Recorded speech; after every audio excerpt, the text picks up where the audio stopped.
আসসালামু আলাইকুম রহমতুল্লাহ। সম্মানিত ভিউয়ার্স, জামাত ইসলামীকে পঙ্গু করার জন্য চরমনায়ের যে কূটকৌশল সেটার জন্য বেশ কিছু তথ্য আপনাদের সামনে নিয়ে এসেছি।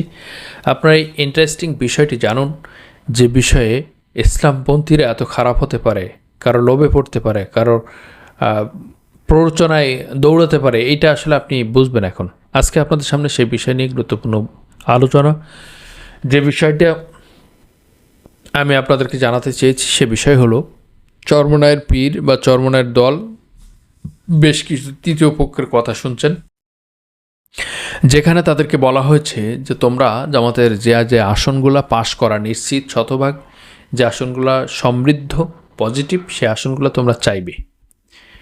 তোমরা চাইলে যদি না দেয় তাহলে দ্বিতীয়বার তোমাদের এখানে জোট করার দরকার নেই, বা তোমরা এটা করবা না, তোমরা আরও বেশি আসন চাইবে, তখন আসনের পরিধি বা কোয়ান্টিটি বাড়িয়ে দিবা।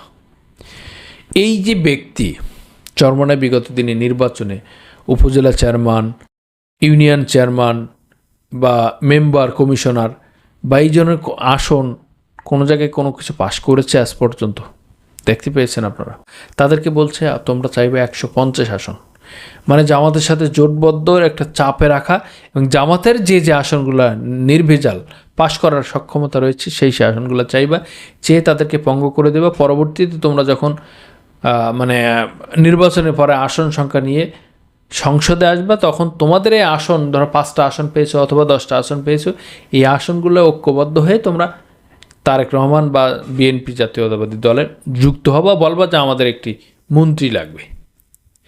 এই যে কূটকৌশল বা কারসাজি, এর ভিতরেই কবলে এই ষড়যন্ত্রের অধীনে জামাত ইসলামী পড়ে গেছে। এখন জামাত ইসলামীকে আসলে এই কাজ করবে? জামাত ইসলামী আসলে এই কাজের জন্য এই দলকে নিয়েছে? না, এই দলকে তো নেয় নেই। তাদের নিজস্ব মতামত, উদ্দীপনা, উদারতা, আর্থিক সহযোগিতা, সকল কিছু বিসর্জন দিচ্ছে চরমনাইকে ভালোবেসে। এখন চরমনায় এসে বলছে নির্বাচনের প্রেক্ষাপট একবারে উল্টিয়ে দিচ্ছে। কিন্তু কেন, কি কারণ? সামগ্রিক কারণ হচ্ছে তারা জামাত ইসলামীকে নস্যাৎ করতে চায়।